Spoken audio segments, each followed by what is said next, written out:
Hello friends, welcome to Mithuntips. இன்னைக்கு நம்ம சூப்பரான ரொம்ப ஈஸி அண்ட் டேஸ்டியான ஒரு லஞ்ச் பாக்ஸ் ரெசிபி தான் வந்துட்டு பார்க்க போகிறோம். புதினா புலாவ் எப்படி செய்யலான்னு பார்க்கலாம். அதுக்கு முன்னாடி நம்ம சேனலை இன்னும் நீங்கள் சப்ஸ்கிரைப் பண்ணலைன்னா மறக்காமல் கீழே இருக்க red colour subscribe button press பண்ணிக்கோங்க. அப்படியே பக்கத்தில் இருக்க பெல் ஐக்கானும் ப்ரெஸ் பண்ணிக்கோங்க. அப்போ தான் நம்ம சேனலில் போகிற வீடியோஸ் நீங்கள் மிஸ் பண்ணாமல் பார்க்கலாம். வாங்க வீடியோக்குள்ளே போகலாம். புதினா புலாவ் செய்கிறதுக்கு ஃபஸ்ட்டு வந்துட்டு 1 கப் அளவுக்கு நான் புதினா எடுத்திருக்கேன். இதை நல்லா நீட்டாக க்ளீன் பண்ணிவிட்டு வாஷ் பண்ணிவிட்டு அதுக்கப்புறமா நம்ம அரைக்க சேர்த்திடலாம். இன்றைக்கி நான் எடுத்திருக்க அரிசியோட அளவு பார்த்திங்கன்னா 1.5 கப் எடுத்திருக்கேன். ஸோ அதுக்கு ஒரு பவுல் ஃபுல்லாக வந்துட்டு புதினா எடுத்திருக்கேன். காரத்துக்கு 2 பச்சை மிளகாய் சேர்த்து அரைச்சிக்கலாம். ஸோ இப்போ பார்த்திங்கன்னா அரைச்சி எடுத்தாச்சு. அடுத்தது நம்ம குக் பண்ண ஸ்டார்ட் பண்ணிடலாம். ஒரு குக்கர் ஹீட் பண்ணிவிட்டு அதில் தேவையான அளவுக்கு எண்ணெய் சேர்த்திக்கலாம். நெய் இருந்தால் கூட நம்ம நெய் பாதி எண்ணெய் பாதி அந்த மாதிரி சேர்த்துக்கிட்டால் இன்னுமே நல்ல டேஸ்ட் கொடுக்கும். இப்போது எண்ணெய் நல்லா சூடாயிருச்சு. இப்போது இதில் 2 கிராம்பு, 2 சின்ன துண்டு பட்டை, 3 ஏலக்காய், அதுக்கப்புறம் பிரியாணி இலை இதெல்லாம் சேர்த்துடலாம். சேர்த்துட்டு நல்லா பொரியட்டும். நல்லா பொரிஞ்சால் தான் உங்களுக்கு நல்ல வாசனை கிடைக்கும்.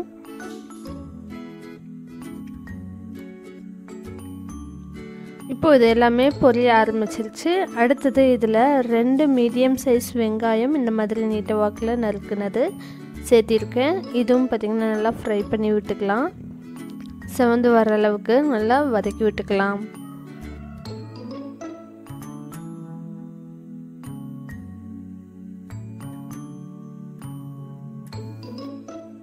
இப்போது இந்த வெங்காயத்து கூடவே 3 பச்சை மிளகாயும் சேர்த்திக்கலாம். நம்ம காரத்துக்கு பார்த்திங்கன்னா இதில் மிளகாய்த்தூள்லாம் ஆட் பண்ண போகிறது கிடையாது.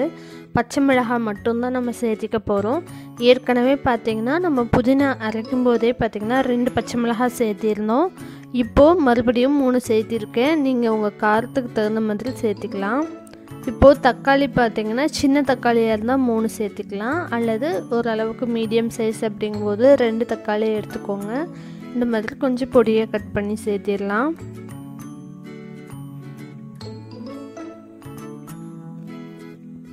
தக்காளியும் பார்த்திங்கன்னா நல்லா வதங்கி வரணும்.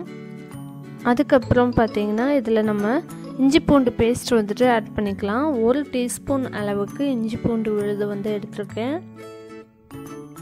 நல்லா தக்காளி பார்த்திங்கன்னா எண்ணெய் பிரிஞ்சு வந்துருச்சு.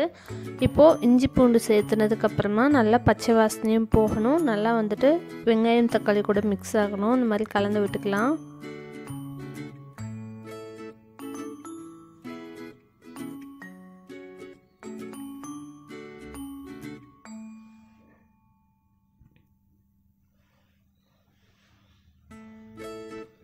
அடுத்தது இதில் நம்ம வந்துட்டு புதினாவும் பச்சை மிளகாயும் நல்லா அரைச்சி வச்சுருந்தோம் இல்லையா, அந்த பேஸ்ட்டு இதில் ஆட் பண்ணிக்கலாம்.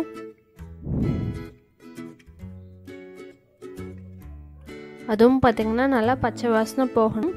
கொஞ்சம் பார்த்திங்கன்னா அந்த நல்லா வந்துட்டு தண்ணியெல்லாம் ட்ரை ஆகணும். அந்த மாதிரி நல்லா கலந்து விட்டுக்கலாம்.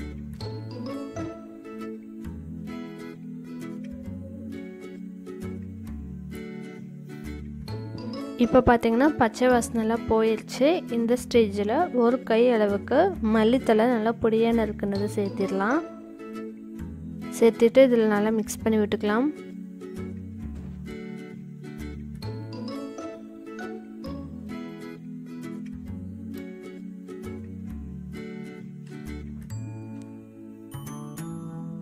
இப்போது இதில் நம்ம ஊற வச்சுருந்த 1.5 கப் அளவுக்கு சீரகசம்பா அரிசியை வந்துட்டு நல்லா தண்ணி வடிச்சிட்டு இதில் சேர்த்திடலாம். சேர்த்துட்டு இந்த மசாலா கூட நல்லா வந்துட்டு கலந்து விட்டுடலாம். இப்போ நம்ம 1.5 கப் அரிசி எடுத்திருக்கோம். 1 கப் அரிசிக்கு 1.5 கப் தண்ணி வச்சோம்னா நம்மளுக்கு வந்துட்டு சாதம் குழையாமல் நல்லா வந்துட்டு உதிரி உதிரியாக கிடைக்கும். உப்பு வந்துட்டு தேவையான அளவுக்கு சேர்த்திக்கோங்க.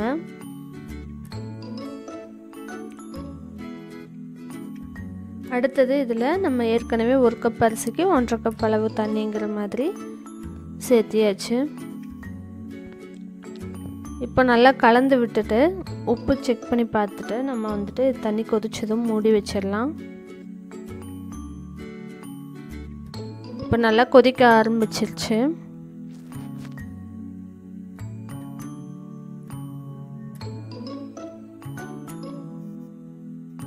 இதை மூடி வச்சு மீடியம் ஃப்ளேம்லேயே வச்சு ஜஸ்ட்டு ஒரே ஒரு சவுண்ட் மட்டும் விட்டு எடுத்துக்கலாம். அதிகமாக விட வேண்டியதில்லை, ஏன்னா அடிப்பிடிச்சிடும். இப்போ பார்த்திங்கன்னா நம்மளுக்கு நல்லா சூப்பராக உதிரியாக வந்துட்டு குக் ஆயிடுச்சு. அவ்வளோதான், நம்மளுக்கு ரொம்ப ரொம்ப சுவையான மற்றும் ரொம்ப அதிகமான பொருட்கள் எதுவுமே நம்ம சேர்த்திக்கல. ஆனால் டேஸ்ட் பார்த்திங்கன்னா ரொம்ப சூப்பராக இருக்கும். வாசனையும் அதே மாதிரி அவ்வளோ நல்லாயிருக்கும். இதில் நம்ம எந்த விதமான மசாலா தூள் இந்த மாதிரியெல்லாம் ஆட் பண்ணல. காரத்துக்கு ஜஸ்ட்டு பச்சை மிளகாய் மட்டும்தான் ஆட் பண்ணியிருக்கோம். தக்காளி வந்துட்டு புளிப்புக்கு ஆட் பண்ணியிருக்கோம். வேறு லெமன், கர்ட் இந்த மாதிரி எதுவுமே நம்ம ஆட் பண்ணிக்கல. ஆனாலும் சுவை வந்துட்டு ரொம்பவே நல்லாயிருக்கும். சீக்கிரமாக செய்யக்கூடிய ஒரு ரெசிபி. கண்டிப்பாக உங்கள் வீட்லேயும் ட்ரை பண்ணி பாருங்கள். தேங்க்ஸ் ஃபார் வாட்சிங்.